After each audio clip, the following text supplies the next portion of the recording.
नमस्कार दोस्तों, मैं हूं आपका दोस्त विनोद राठौड़ और मैं आने जा रहा हूं 15 अगस्त 2022। जी हां, 75वीं सालगिरह आजादी की आपसे मुलाकात करने, आपसे बात करने के लिए शुक्रिया हमारे द लीडर हिंदी वालों का, जिन्होंने ये मौका मुझे दिया है। हम द लीडर पब्लिकेशन के बहुत ममनून हैं कि उन्होंने हमें आज़ादी की 75th सालगिरह पे बरेली आने के लिए मधु किया है। I am looking forward, I have always wanted to see Bareilly. दोस्तों, मैं हूं इस्माइल दरबार। मेरे लिए आज़ादी की 75वीं सालगिरह बहुत ख़ास होने जा रही है। द लीडर हिंदी ने इस अहम दिन को बरेली वालों के बीच रहकर गुजारने का मौका दिया है। आज़ादी का जश्न आपके साथ मनेगा। हाय एवरीवन, मैं हूं जसलीन मथारू। द लीडर हिंदी खरी बात मजबूती के साथ बहुत खुश हूं मैं कि पहली बार झुमके सुर में जरी मांझे के शहर मैं आ रही हूं। द लीडर हिंदी की मैं शुक्रगुजार हूं कि इस डिजिटल मीडिया प्लेटफॉर्म ने ऐतिहासिक शहर में, और वो भी आजादी के 75th सालगिरह पर, बुलाकर मुझे बरेली वालों से करीब और मुखातिब होने का मौका दिया है।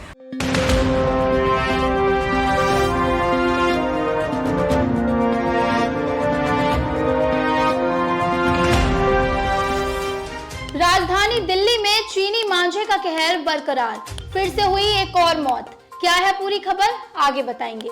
लेखक सलमान रुश्दी वेंटिलेटर पर है, क्या है उनकी मौजूदा हालत, इस पर भी बात होगी। एक्ट्रेस उर्वशी रौतेला और भारतीय गेंदबाज ऋषभ पंत के बीच किस बात को लेकर तकरार हुई, ये भी जानेंगे आज के बुलेटिन में।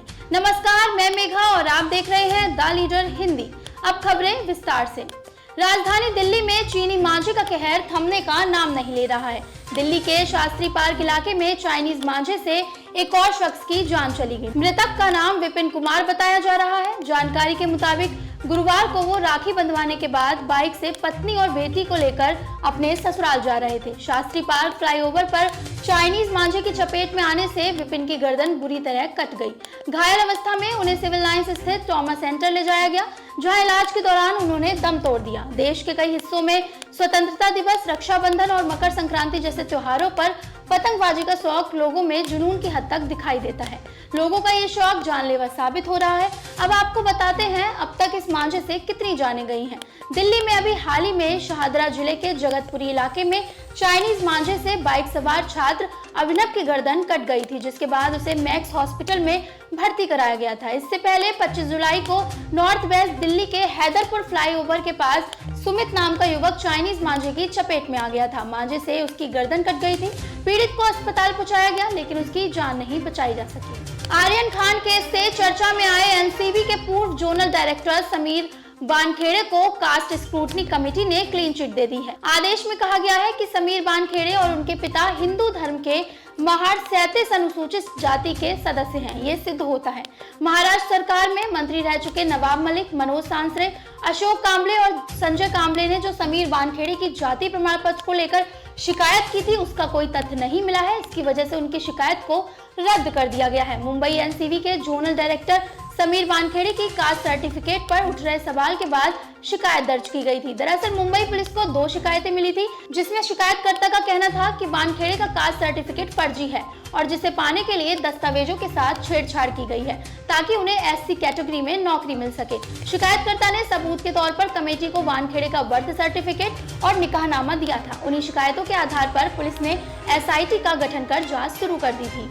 न्यूयॉर्क में हुए जानलेवा हमले के बाद पिछले 12 घंटे से भारतीय मूल के ब्रिटिश अमेरिकी लेखक सलमान रुश्दी वेंटिलेटर पर हैं। उनकी हालत नाजुक बताई जा रही है। रुश्दी के एजेंट एंड्रू यील ने बताया कि वे बिल्कुल बोल नहीं पा रहे हैं, एक आंख खो सकते हैं, उनके लीवर में भी गंभीर चोट लगी है, साथ ही हाथों की नसें भी कट गई हैं। आपको बता दें, शुक्रवार को रुश्दी पर एक लाइव प्रोग्राम के दौरान 24 साल के हादी मातर ने अटैक किया था। मातर ने उनके गले पर चाकू से 10-15 बार वार किया था, जिसके बाद रुश्दी को एयरलिफ्ट करके एक अस्पताल में भर्ती कराया गया था।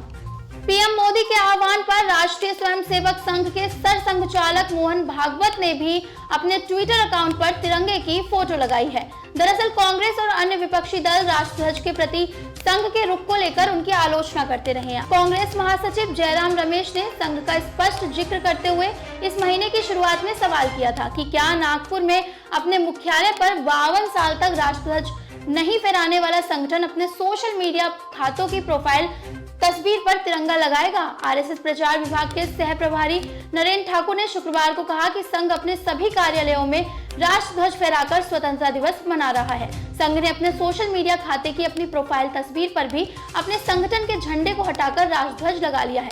ठाकुर ने कहा कि आरएसएस कार्यकर्ता हर घर तिरंगा मुहिम में सक्रिय रूप से भाग ले रहे हैं। कांग्रेस की अंतरिम अध्यक्ष सोनिया गांधी एक बार फिर कोरोना वायरस से संक्रमित पाई गई हैं। उन्हें सरकारी प्रोटोकॉल के हिसाब से क्वारंटाइन रखा जाएगा। ये जानकारी कांग्रेस नेता जयराम रमेश ने दी है। जयराम रमेश ने ट्वीट में लिखा, आज कांग्रेस अध्यक्ष सोनिया गांधी की कोविड-19 टेस्ट रिपोर्ट पॉजिटिव आई है। वे सरकार द्वारा जारी प्रोटोकॉल का पालन करते हुए आइसोलेशन में रहेंगी। जम्मू कश्मीर प्रशासन ने आतंकी गतिविधियों में शामिल 4 सरकारी कर्मचारियों पर बड़ी कार्रवाई की है, जिसमें बिट्टा कराटे की पत्नी भी शामिल है।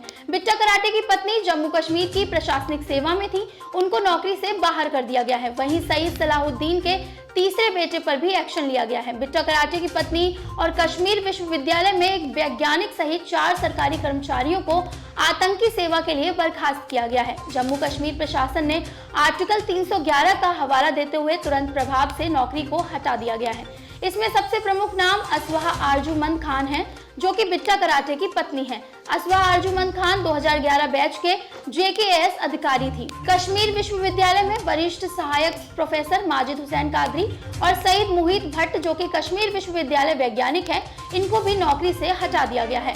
आरोप है कि बिट्टा कराटे की पत्नी और सईद सलाहुद्दीन के तीसरे बेटे का आतंकवादियों से सीधा कनेक्शन था, जबकि कश्मीर विश्वविद्यालय के प्रोफेसर और वैज्ञानिकों पर आरोप है कि अलगाववादी गतिविधियों में शामिल थे। बता दें कि संदिग्ध आतंकी बिट्टा कराटे पर कश्मीरी पंडितों की हत्या करने का भी आरोप है।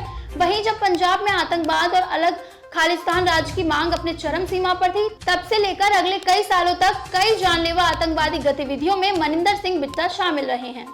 बॉलीवुड अभिनेत्री उर्वशी रौतेला और गेंदबाज ऋषभ पंत इन दिनों सोशल मीडिया पर एक दूसरे के खिलाफ पोस्ट शेयर कर रहे हैं। इन दोनों हस्तियों के बीच विवाद तब शुरू हुआ जब उर्वशी रौतेला का एक इंटरव्यू सामने आया। उन्होंने बिना किसी का नाम लिए हुए किसी शख्स को RP कहा था, जिसके बाद बल्लेबाज ऋषभ पंत ने सोशल मीडिया पर अभिनेत्री पर कटाक्ष करते हुए आरोप लगाया कि खुद को मशहूर करने के लिए उनके नाम का इस्तेमाल ना करें। वहीं उनकी इस पोस्ट के बाद उर्वशी रौतेला ने बेबाक अंदाज में सोशल मीडिया पर लिखा। उन्होंने अपने पोस्ट में बिना किसी का नाम लिए ऋषभ पंत को छोटू भैया बताया। उर्वशी रौतेला और ऋषभ पंत की सोशल मीडिया पोस्ट पर कई मीम्स वायरल हो रहे हैं। लोग सोशल मीडिया पर पोस्ट शेयर कर उर्वशी रौतेला और ऋषभ पंत के मजे ले रहे हैं।